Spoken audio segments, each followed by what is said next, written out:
Adding to our Florida lanai, we're adding 8 feet of concrete and then additional aluminum. Here's where we tore out the sides, formed it up for new concrete slab, 8 feet. Concrete truck with a concrete pump. It's going to be used to fill out the new slab. Here's the contractors. We have an overpour on the existing slab. In other words, we're building it up, and we have the new slab and footers being filled.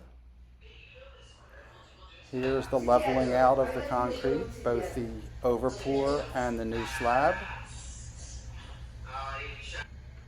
And here's the finished product of the extended concrete slab. The next thing to do, of course, will be to build in the aluminum and screening.